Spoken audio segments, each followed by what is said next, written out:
తమిళనాడు ఎన్నికల ఫలితాలు అందరినీ ఆశ్చర్యపరిచాయి. అందరి అంచనాలకు భిన్నంగా టీవీకే పార్టీ అధినేత విజయదుందుభి మోగించారు. అధికారం చేజిక్కించుకునే దిశగా అడుగులు వేస్తున్నట్టు పరిస్థితి. సో ఈ నేపథ్యంలో రకరకాల కంపారిజన్స్ మొదలయ్యాయి. ముఖ్యంగా విజయ్ వర్సెస్ జగన్ లో ఉన్నటువంటి సామీప్యతలేంటి, ఎవరు ఎవరిని అనుసరించారనే ఒక విషయం ఒకటైతే, రెండవది విజయం తర్వాత జన సైనికులపై, పవన్ కళ్యాణ్ పై జన సైనికుల నుంచి ఒక ఒత్తిడి పెరుగుతోంది. ఒంటరిగా ఎందుకు పోటీ చేయట్లేదు అనే విషయంపై. సో ఈ వివరాలపై మనతో మాట్లాడేందుకు జాయిన్ అవుతున్నారు ప్రముఖ న్యాయవాది వెంకటేష్ గారు, విజయవాడ నుంచి. నమస్తే సార్. నమస్తే. సార్, ఎలా చూడాలి విజయం తర్వాత అనూహ్యమైన పరిణామాలు? తమిళనాడులో ఎలాంటి పరిణామాలు ఉన్నాయో తెలియదు, కానీ ఆంధ్ర రాజకీయాల్లో మాత్రం హాట్ టాపిక్ గా మారిపోతున్నాయి. ఆంధ్ర రాజకీయాల పరిస్థితుల్ని మారుస్తాయా అనే ఒక వాదన వినిపిస్తుంది. ముఖ్యంగా విజయ్ అనుసరించినటువంటి వైఖరి కానీ, విజయ్ ఒంటరిగా బరిలో దిగినటువంటి వైనం కానీ, విజయ్ మేనిఫెస్టోలో ఉన్నటువంటి అంశాలు కానీ, విజయ్ ప్రచారంలో సాగించినటువంటి తీరు కానీ, ఇక్కడ వైఎస్ జగన్ ని అనుసరిస్తున్నారా, వైఎస్ జగన్ వైఖరిని ఆయన అనుకరిస్తున్నారా, ఫాలో అవుతున్నారా అనే వాదన. అంటే కంపారిజన్, ఇక్కడ ఎవరిని ఫాలో అవుతున్నారు పక్కన పెడితే కాసేపు ఎవరి అభిమానులు వాళ్ళు చెప్పుకుంటారు, కానీ కంపారిజన్ అయితే స్టార్ట్ అయింది. వైఎస్ జగన్ లాంటి తెగువ, ధైర్యం, సాహసం విజయ్లో ఉన్నాయి. కాబట్టి అక్కడ మేనిఫెస్టోను ఆయన అనుకరించడం కానీ రకరకాల అంశాలు ఎలా బా మీరు ఎలా కంపేర్ చేస్తారు వీటిని? ఇక్కడ విజయ్ యొక్క విక్టరీ ఏదైతే ఉందో ఇది ట్రెమండస్ విక్టరీ. యా. దీన్ని ఎవరైనా కానీ అన్డౌటెడ్లీ అప్రిషియేట్ చేయాల్సినటువంటి ఒక పరిస్థితి. అయితే ఇక్కడ పవన్ కళ్యాణ్ తో ఎందుకు మనం కంపేర్ చేయాల్సి వస్తుంది అని అంటే, ఇద్దరు కేవలం సినిమా నటులు కావటం వల్ల మాత్రమే కంపారిజన్ వస్తుంది. అవునవును. రెండో విషయం ఏంటంటే, క్రిస్టల్ క్లియర్ గా విజయ్ కి బ్యాకప్ గా ఆయన తండ్రి సుమారుగా 15 సంవత్సరాల నుంచి విజయ్ని రాజకీయాల్లోకి తీసుకురావడానికి ఈ రోజు ఉన్నటువంటి విక్టరియస్ పొజిషన్ ఏదైతే ఉందో అందులో అతన్ని చూడటానికి నిరంతరం శ్రమపడినటువంటి వ్యక్తి. ఒకానొక దశలో విజయ్ కి సంబంధం లేకుండా విజయ్ పేరుతో ఒక పార్టీని అనౌన్స్ చేసేసి దాన్ని ముందుకు తీసుకెళ్లేటువంటి ఒక ఆలోచన కూడా చేసినటువంటి ఒక పరిస్థితి కూడా మనం చూసాం. దాని మీద విజయ్ తన సొంత తండ్రి మీద కేసులు పెట్టినటువంటి పరిస్థితి కూడా చూసాం. అంటే తాను ఇంకా రాజకీయాల్లోకి రావడానికి సిద్ధంగా లేను అని చెప్పేసి ఆ రోజు విజయ్ తీసుకున్నటువంటి డెసిషన్స్ అవి. అట్ ది సేమ్ టైం ఈ జంక్షన్ లో విజయ్ వాళ్ళ ఫాదర్ మీద పూర్తిగా డిపెండ్ అయి ఉన్నాడు.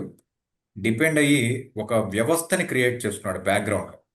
ఏదైతే ఇప్పుడు విజయ్ ఐటీ వింగ్ కానివ్వండి, విజయ్ క్యాండిడేట్ సెలక్షన్స్ కానివ్వండి, వీటన్నిటిలో నాట్ ఓన్లీ విజయ్తో పాటు ఆయన ఫాదర్ ఉన్నారు. బట్ అల్టిమేట్ డెసిషన్ విజయ్ గారిదే కాబట్టి ఖచ్చితంగా మనం విజయ్ గారిని అప్రిషియేట్ చేస్తాం. బట్ దీని వెనకాల లాట్ ఆఫ్ సాక్రిఫైస్ ఉంది, లాట్ ఆఫ్ వర్క్ ఉంది, కలెక్టివ్ వర్క్ ఉంది. ఇవన్నీ కూడా విజయ్ గారు ఈ రోజు ముఖ్యమంత్రి పీఠాన్ని అధిరోహించడానికి ఒక బలమైన కారణంగా మనం చెప్పాలి. ఇవన్నీ లేకుండా కేవలం పార్టీ మాత్రమే పెట్టినటువంటి వ్యక్తి పవన్ కళ్యాణ్.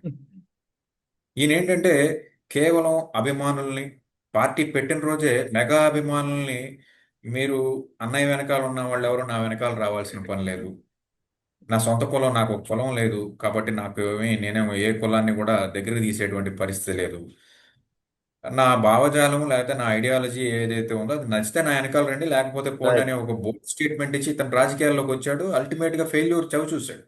అవును. అట్ ద సేమ్ టైం తాను పార్టీ పెట్టిన అనతి కాలంలోనే ఎలక్షన్లు వచ్చినటువంటి ఒక క్రమంలో చాలా మంది ఇంటలెక్చువల్స్, మీరు అవసరమైతే బీజేపీతో కలవండి కానీ తెలుగుదేశం పార్టీతో మీ సామాజిక వర్గానికి సంబంధించి ఒక చిరకాలమైనటువంటి శత్రుత్వం ఉంది. యా.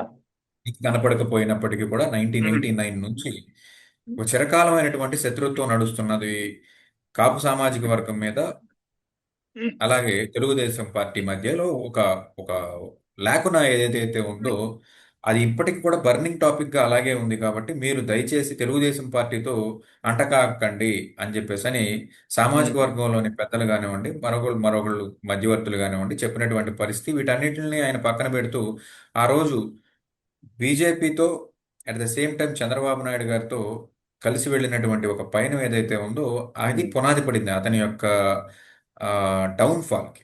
యా. ఆ 2014లో వైఎస్ జగన్మోహన్ రెడ్డి గారిని అయితే 60 సీట్లకి 60 పైచిలుకు సీట్లకి పరిమితం చేయగలిగారు. అధికారాన్ని హస్తగతం చేసుకోగలిగారు కానీ సహజంగా తెలుగుదేశం పార్టీ తన యొక్క నైజాన్ని చూపించి మధ్యలోనే ఈ పవన్ కళ్యాణ్ అనే వ్యక్తిని తీసి అవతల పడేసినటువంటి ఒక యా. పరిస్థితి.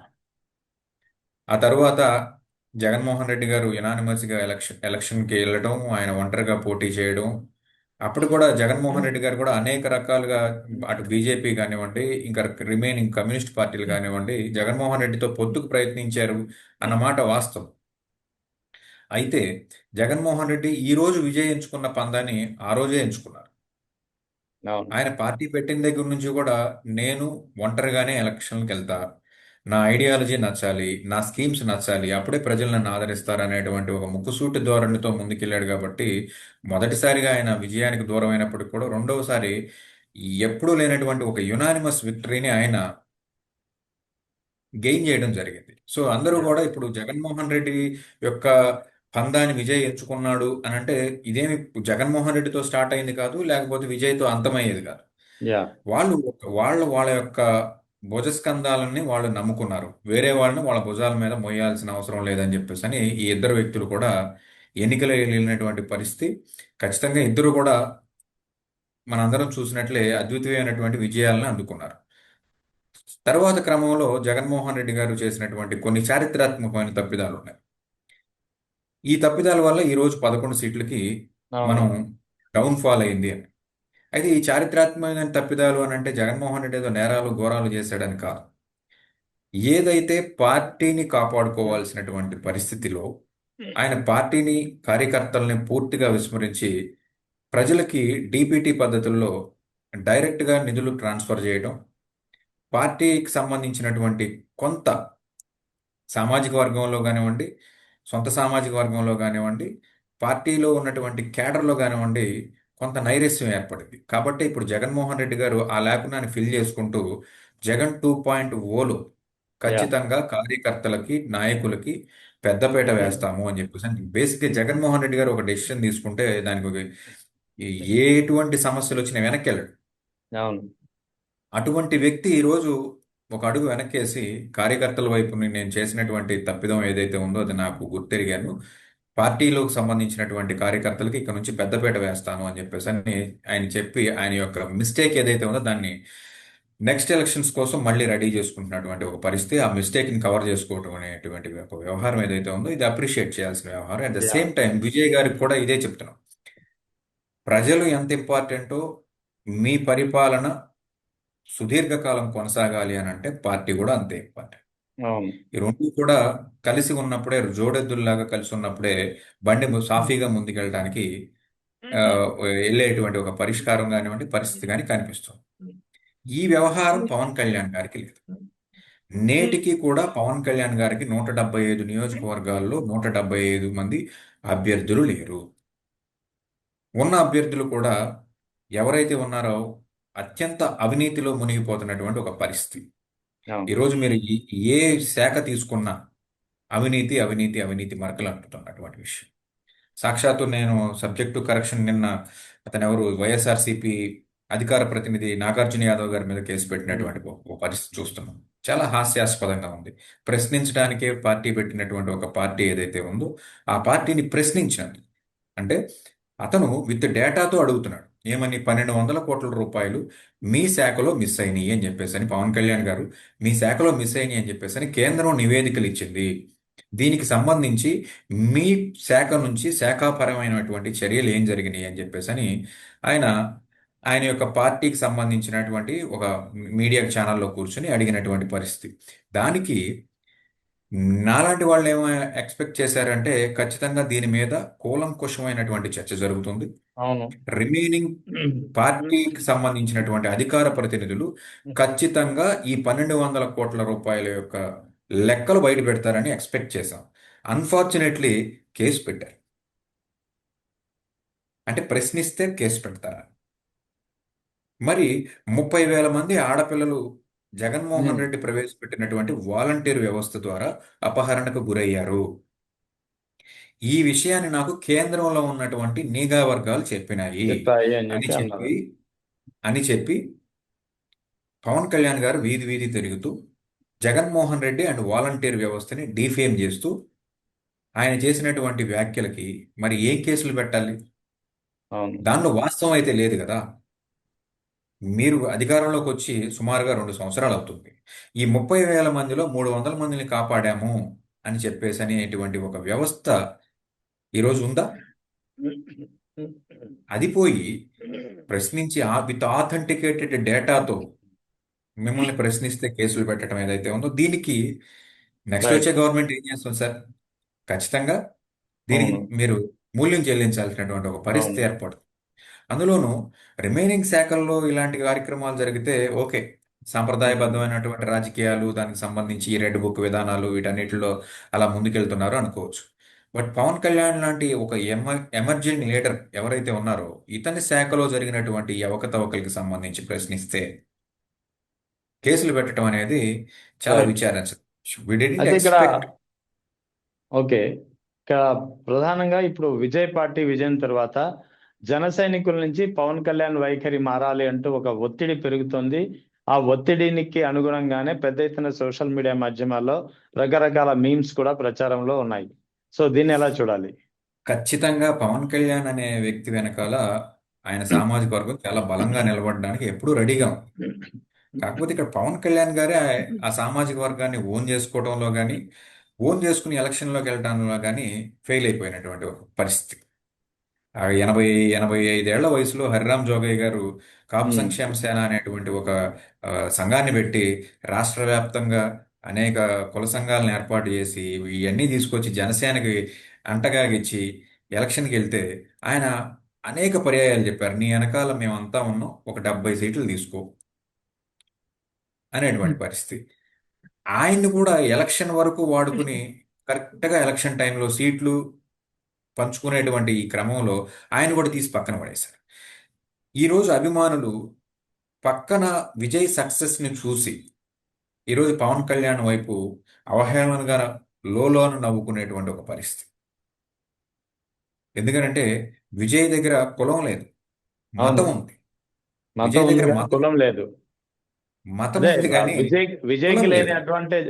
అడ్వాంటేజ్ పవన్ కళ్యాణ్కి ఉంది, బలమైన సామాజిక వర్గం. ఎస్. రెండోది ఏంటంటే రాజకీయంగా కూడా ఈ సామాజిక వర్గం చాలా అన్ని పార్టీల్లోనూ ఉన్నారు. అన్ని పార్టీల్లోనూ సెకండ్ గ్రేడ్ లీడర్స్ గా ఎమర్జ్ అయి ఉన్నారు. అమర్జే ఉన్నారు. వీళ్ళని ఆకర్షించటంలో పవన్ కళ్యాణ్ ఫెయిల్ అయ్యారు. ఎందుకంటే ఇప్పుడు ఒక బొత్స సత్యనారాయణ గారు లాంటి వారు, తోట త్రిమూర్తి గారు లాంటి వారు, లేకపోతే బోరగడ్డ వేదవ్యాస్ గారు లాంటి వాళ్ళు, వంగవీటి రాధా గారు లాంటి వాళ్ళు, ఇలాంటి ఆల్రెడీ ప్రూవ్డ్ పొలిటీషియన్స్ ఎవరైతే ఉన్నారో వీళ్ళు వచ్చి ఒక సలహా చెప్తే పవన్ కళ్యాణ్ చచ్చినట్టు వినాలి. లేదండి కృష్ణా జిల్లాలో ఇలా ఉంటుంది రాజకీయం, మనం ఇలాగే వెళ్ళాలి ముందుకి అని అంటే దాన్ని తీసుకుని ముందుకెళ్ళేటువంటి పరిస్థితి లేదు. కాబట్టి పెద్ద లీడర్స్ని ఎవరిని కూడా ఆయన పార్టీలోకి రానివ్వలేదు. అట్ ద సేమ్ టైం లబ్బర్ చెప్పులు వేసుకున్న వాళ్ళతో రాజకీయం చేస్తారని ఎవరైతే కాపు సామాజిక వర్గంలో ఉన్నటువంటి ద్వితీయ శ్రేణి తృతీయ శ్రేణి నాయకులు ఉన్నారో వీళ్ళందరి దగ్గర ఉన్నటువంటి డబ్బులను అవజేశారు. కాబట్టి ఈరోజు అభిమానులందరూ కూడా విజయ్తో పవన్ కళ్యాణ్ పోలుస్తున్నారు. కానీ పవన్ కళ్యాణ్ గారు మాత్రం దీనికి అతీతుడు. పవన్ కళ్యాణ్ గారు ఆల్రెడీ ఇంకొక 15 సంవత్సరాల పాటు ఆయన పార్టీ చంద్రబాబు ఎలాగో రాసిస్తాడు టీడీపీ, ఆయన. చంద్రబాబు నాయుడు గారి ఆధ్వర్యంలోనే పనిచేస్తాను అన్నాడు. రేపొద్దున చంద్రబాబు నాయుడు గారు ఒకటే చెప్తారు, లోకేష్ ఆధ్వర్యంలో కూడా మీరు పనిచేయాలి. ఎందుకంటే Lokesh is the emerging leader, Telugu Desam పార్టీకి ఒక దిక్సూచి లాంటి వ్యక్తి. కాబట్టి లోకేష్ని ఈ టర్మ్లోనే ముఖ్యమంత్రి చేయడం అనేది ఖచ్చితంగా జరిగేటువంటి ఒక విషయం. ఉమ్. ఎందుకంటే మళ్ళీ ఎలక్షన్లోకి వెళ్ళిపోయి చంద్రబాబు నాయుడు గారు డిఫీట్ ఫేస్ చేస్తే లోకేష్ అనే అవును. వ్యక్తికి మళ్ళీ జీవితంలో సీఎం అయ్యేటువంటి ఒక ఛాన్స్, ఇంతటి భారీ ఆధిక్యత అనేది మళ్ళీ జీవితంలో రాకపోవచ్చు. చూడలేనటువంటి పరిస్థితి. జీవితంలో చూడలేనటువంటి పరిస్థితి. యా. కాబట్టి ఎట్టి పరిస్థితుల్లోనే ఈ టైంలోనే జగన్మోహన్ రెడ్డి వర్సెస్ లోకేష్ అని అనిపించాలంటే ఖచ్చితంగా ముఖ్యమంత్రిగా లోకేష్ని ఎమర్జ్ చేయాల్సినటువంటి పరిస్థితి. ఇది పవన్ కళ్యాణ్కి ప్రాణ సంకటం. అండ్ కాపు సామాజిక వర్గం ఏదైతే చిరకాలంగా తమ సామాజిక వర్గానికి చేసినటువంటి ఒక వ్యక్తి ముఖ్యమంత్రిగా చూడాలని అనుకుంటున్నారో వీళ్ళందరికీ ఒక చెంపపెట్టులాగా ఉంటుంది అనేది నా యొక్క మార్కు విశ్లేషణ. వైఎస్ జగన్ ఫోటో, అంటే వైఎస్ జగన్ తో విజయ్ దిగినటువంటి ఫోటోని ఎవరో అభిమానిస్తే ఆయన పక్కన పెట్టకుండా డిస్ప్లే చేస్తూ దాదాపుగా తెలుగు ప్రజలు అత్యధికంగా ఉండే దాదాపు ఆ ప్రాంతం అంతా ఆయన డిస్ప్లే చేస్తూ ప్రచారం సాగించారు.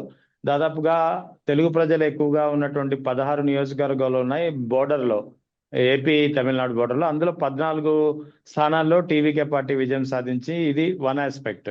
ఇక రెండవ ఆస్పెక్ట్, చంద్రబాబు నాయుడు కూటమి తరపు నుంచి అక్కడ ప్రచారం చేసిన నియోజకవర్గాల్లో అన్నాడీఎంకే కూటమి ఓటమి పాలైంది.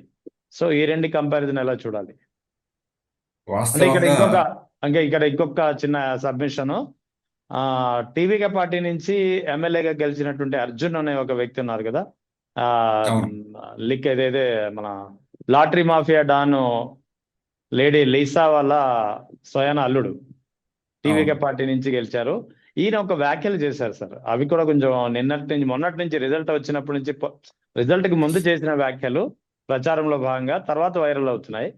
అదేంటంటే విజయ్ నాగ్తో చెప్పారు, ఇప్పుడు ఏపీలో ప్రజలతో సత్సంబంధాలు నెరవేర్చుకోవడంలో వైఎస్ జగన్ ఎలా ఉన్నారో అలా ఉండాలి మీరు అని విజయ్ నాకు సూచించారని చెప్పి అర్జున్ ఎమ్మెల్యే ఎవరైతే టీవీకే నుంచి గెలిచారో అది బిఫోర్ ఎలక్షన్ యా చెప్పారు బిఫోర్ అది. ఎలక్షన్ చెప్పినటువంటి బట్ పరిస్థితి బట్ తర్వాత వైరల్ బట్ ఇప్పుడు అయింది, అవి వైరల్ అవుతున్నాయి.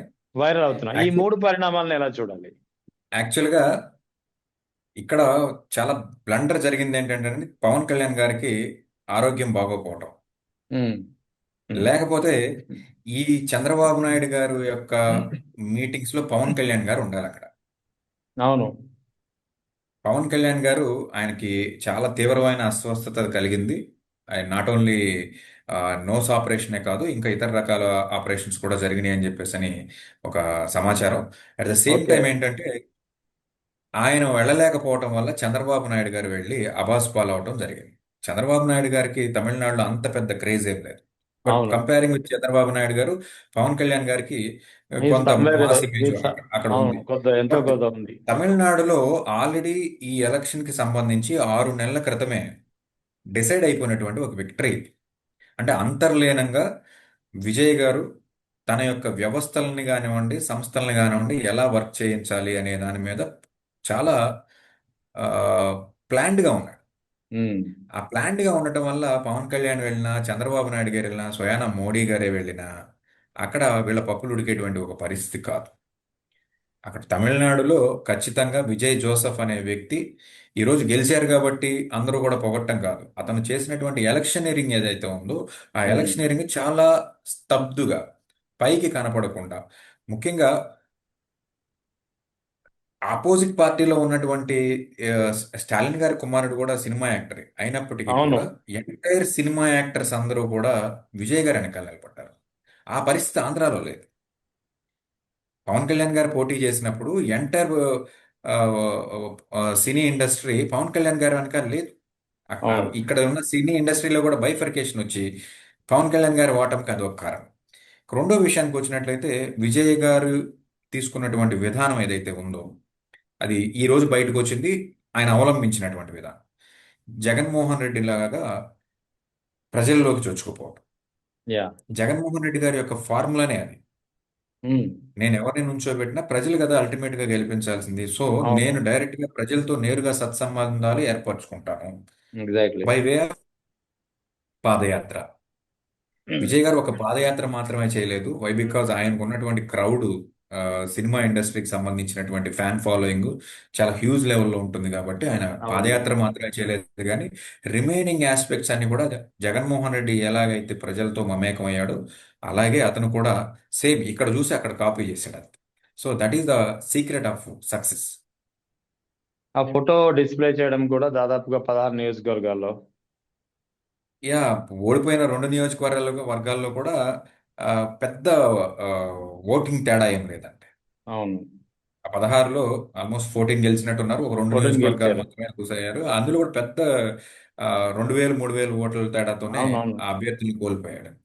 సో ఖచ్చితంగా ఇక్కడ జగన్మోహన్ రెడ్డి చేసిన దాన్ని అక్కడ రిప్లికా చేసి సక్సెస్ అయ్యాడనే చెప్పొచ్చు. ఈ పరిణామాలు చూస్తుంటే ముఖ్యంగా అంటే టీవీకే పార్టీ విజయం తర్వాత ఏపీలో వాస్తవానికి లోకేష్ కి వర్కింగ్ కమిటీ బాధ్యతలు అప్పగించారు. ఇంకా రేపో మాపో ముఖ్యమంత్రిగా బాధ్యతలు స్వీకరిస్తారు. దానికి సంబంధించినటువంటి రంగం ఇప్పటికే సిద్ధం అవుతోంది, అయింది కూడా.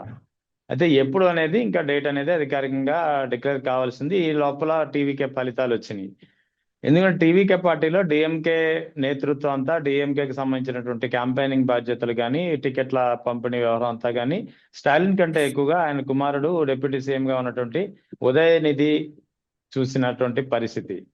సో ఈ నేపథ్యంలో ఇక్కడ లోకేష్ అంటే తమిళనాడు ఫలితాల ఇంపాక్ట్ అనేది లోకేష్ యొక్క సీఎం అభ్యర్థిత్వంపై పడుతుందా అనే ఒక వాదన వస్తుంది. అందులో ఏమైనా నిజం ఉందా లేదా? వాస్తవంగా అయితే ఖచ్చితంగా చంద్రబాబు నాయుడు గారు కాకుండా వేరే ఎవరైనా ముఖ్యమంత్రిగా ఉంటే దీని మీద మళ్ళీ పునరాలోచన అనేది జరుగుతుంది. తీవ్రమైన చర్చలు కూడా జరుగుతాయి. పవన్ పవన్ కళ్యాణ్ గారు ఒప్పుకున్నా ఒప్పుకోకపోయినా చంద్రబాబు నాయుడు గారు ఆయనకున్నటువంటి అత్యంత రాజకీయ పరిణితితో ఈ విషయాన్ని పూర్తిగా ఒక 10-15 రోజుల తర్వాత ప్రజలెవరూ మాట్లాడుకోకుండా కొత్త కొత్త విషయాలను తీసుకొచ్చి డైవర్ట్ చేసేస్తారు. ప్రజల మనసులో ఉన్నటువంటి ఈ ఆలోచనని ఖచ్చితంగా ఒక 10-15 రోజుల్లో రిప్లికా చేసేస్తారు. ఇక్కడ ఈ ఈ డిస్కషనే ఉండదు సార్. రెండోది ఏంటంటే చంద్రబాబు నాయుడు గారికి తెలుసు లోకేష్ భవిష్యత్తు బిఫోర్ 2029 ముఖ్యమంత్రి అయితేనే రాజకీయ భవిష్యత్తు ఉంటుంది. ఎందుకంటే 29 తర్వాత ఎలక్షన్లో గెలిచినా ఓడినా లోకేష్ గారిని సీఎం అయ్యేటువంటి అవకాశం లేదు. ఎందుకంటే ఖచ్చితంగా అప్పుడు ఇదే పవన్ కళ్యాణ్ గారితో కలిసి వెళ్ళి ఎలక్షన్లో గెలిచినప్పటికి కూడా ఇంత మెజారిటీ రాదు. పవన్ కళ్యాణ్ గారికి ఎంతో కొంత బలం పెరుగుతుంది. ఇప్పుడున్నటువంటి బలానికన్నా ఎక్కువ మించితే పవన్ కళ్యాణ్ గారే సీఎం కావాలి అని చెప్పేసి అని ఆయన సామాజిక వర్గం కానివ్వండి, ఆయన పార్టీ కానివ్వండి అడిగేటువంటి పరిస్థితి, ఒక రకంగా చెప్పాలంటే బ్లాక్మెయిల్ చేసేటువంటి పరిస్థితి. ఇక అధికారంలోకి జగన్మోహన్ రెడ్డి వస్తే ఇక ఈ రాష్ట్రంలోనే ఉండలేనటువంటి ఒక పరిస్థితి కల్పిస్తాడు జగన్మోహన్ రెడ్డి. కాబట్టి నవ్ ఆర్ నెవర్, ఇప్పుడు కాకపోతే మరి ఇంకా భవిష్యత్తులో అవును. లోకేష్ గారు సీఎం అయ్యే అవకాశం లేదు. అట్ ద సేమ్ టైం ఈ విషయం మీద మన తెలుగుదేశం పార్టీ ఏదైతే ఉందో తెలుగుదేశం పార్టీలో పూర్తి స్థాయి చర్చలు జరిగిపోయినాయి. Already they are treated as a CM Lokesh. Yeah దానికి సంబంధించి ఏ మినిస్టర్ చేయనటువంటి ఒక పని లోకేష్ తోనే చేయిస్తున్నారు అని అంటే ఎంపీ నియోజకవర్గాల వారీగా తెలుగుదేశం నాయకుల్ని, అధికారంలో ఉన్నటువంటి ఎమ్మెల్యేలను కానివ్వండి, మంత్రులు కానివ్వండి, ఎంపీలను కానివ్వండి, అట్ ద సేమ్ టైం ఓడిపోయిన నాయకుల్ని కూడా, బలమైన నాయకులందరినీ కూడా పిలిచి లోకేష్ని మనం సీఎం చేయకపోతున్నాం కాబట్టి అందరూ కూడా సక్రమంగా జిల్లాల్లో ఎక్కడా కూడా ఈ వ్యతిరేకత లేకుండా, ముఖ్యంగా జనసేన పార్టీ నుంచి కానీ బీజేపీ పార్టీ నుంచి కానీ వ్యతిరేకత లేకుండా మీరు జాగ్రత్తగా మెయింటైన్ చేయండి అని చెప్పేసి అని అనేక రకాల ఇన్స్ట్రక్షన్స్ ఇచ్చినటువంటి ఒక వ్యవహారం తెలుస్తుంది. సో ఖచ్చితంగా 2029 బిఫోర్ ఈ విజయ్ గారి ఎలక్షన్లు, ఈ విక్టరీ లేకపోతే ఈ ఆ, ఆ, ఉదయనిధి స్టాలిన్ గారి యొక్క వ్యవహారం, ఈ అన్నింటిని కూడా ఒక 10-15 రోజుల్లో ప్రజలు మర్చిపోయేలాగా చంద్రబాబు నాయుడు గారు ఖచ్చితంగా ప్లాన్ చేస్తారు. సో అయితే మీరు చెప్పినట్టు 2029 లోపలే ఖచ్చితంగా సీఎం గా లోకేష్ ప్రమాణ స్వీకారం చేస్తారంటున్నారు. సో ఆ ఇంపాక్ట్ జనసేనపై ఎలాంటి ప్రభావం చూపిస్తుంది? ఎందుకంటే ఒకవేళ ఆ నిర్ణయం తీసుకున్న తర్వాత కూడా జన సైనికులు లేదా ముఖ్యంగా కాపు సామాజిక వర్గం నేతలు పవన్ కళ్యాణ్ వెంటే ఉంటారా, లేక విభేదిస్తారా, లేక ఈ మరోసారి సర్లే సర్దుకుపోదామని చెప్పి భావిస్తారంటారా? సార్, ఇప్పుడు పవన్ కళ్యాణ్ గారికి ఓటు వేయాలి అని చెప్పేసి అని అనుకున్న వాళ్ళు ఎవరు కూడా పవన్ కళ్యాణ్ గారు సీఎం అవుతాడా, ఎమ్మెల్యే అవుతాడా, లేకపోతే మరొకటి అవుతాడా అనే దాని మీద అసలు వాళ్ళకి చర్చ ఏం లేదు. బ్లైండ్ గా వెళ్ళి పవన్ కళ్యాణ్ గారికి ఓటేసి వస్తారు. సో ఎవరైతే న్యూట్రల్ పీపుల్ ఏదైతే ఉన్నారో, అంటే ఇప్పుడు మనం అనుకుంటున్నట్లు ఒక 10% ఓట్ షేరింగ్ ప్రతిపక్షానికి, అధికార పక్షానికి, కూటమికి మధ్య ఉన్నటువంటి ఈ 10% ఓట్ షేరింగ్ ఏదైతే ఉందో ఇది ఆల్రెడీ జగన్మోహన్ రెడ్డి గారు క్యాచ్ చేసేసారు.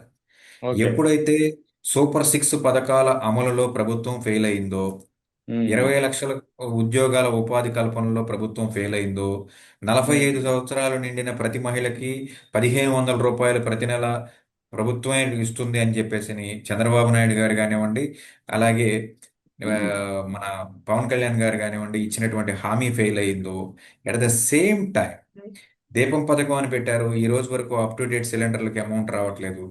ఇలాగ రకరకాల ఫెయిల్యూర్స్, వాలంటీర్లను అయితే నమ్మించి గొంతు కోసినటువంటి ఒక వ్యవస్థ. అవును. వాలంటీర్లు సుమారుగా 2 లక్షల వాలంటీర్లు, అలాగే ఈ ఏదైతే నిత్యావసర వస్తువులను ఇచ్చేటువంటి వాటి వ్యాన్లు ఏవైతే ఉన్నాయో వీటన్నిటిని కూడా ఈ వ్యవస్థని పీక అవతల పడేశారు. మెడికల్ కాలేజెస్ని ప్రైవేట్ పరం చేస్తాము, మా దగ్గర 5,000 కోట్లు లేవని వాళ్ళ అద్దాలు పెట్టుకోవడానికి 2,500 కోట్ల అప్పు తీసుకొచ్చామని చెప్పేసి అని నిసిగ్గుగా చెప్తున్నారు. ఉమ్. ఇవన్నీ కూడా రేపొద్దున ఎలక్షన్లో ఒక ఆయుధాలుగా మారి వాళ్ళనే గుచ్చుకునేటువంటి ఒక పరిస్థితి. సో వీటన్నిటిని దృష్టిలో పెట్టుకొని పవన్ కళ్యాణ్ గారు ఏమైనప్పటికీ కూడా ఆయన ఎమ్మెల్యే అయినా, మినిస్టర్ అయినా, సీఎం అయినా ఆయనకు ఉండేటువంటి ఏదైతే ఫ్యాన్ బేస్ ఉందో, ఈ ఫ్యాన్ బేస్ ఓట్ అయితే ఆయన దగ్గర నుంచి పోదు. అది 5 లక్షలు, 6 లక్షలు అంతవరకే పరిమితం. అంతే. ఏదైతే ఆయన ఒంటరిగా పోటీ చేశాడో ఆ రోజు ఆయనకు వచ్చిన ఓట్లే వస్తాయి తప్ప వేరే రిమైనింగ్ అడిషనల్ ఇప్పుడు గా రావు. పొత్తులో వచ్చి ఇప్పుడు పొత్తులో వచ్చినటువంటి ఓట్లు అయితే 18 lakhs 19 lakhs వచ్చినట్టున్నాయి. ఈ ఓట్లు అయితే ఖచ్చితంగా ఆయన మళ్ళీ ఆ, చేసేటువంటి పరిస్థితి అయితే కాదు. మళ్ళీ గెయిన్ చేసుకునేటువంటి పరిస్థితి అయితే కాదు. లోకేష్ గారు సీఎం అయితే వీటి యొక్క ఓటింగ్ పర్సంటేజ్ చాలా వెరీ వెరీ వెరీ పూర్ ఉంటుంది.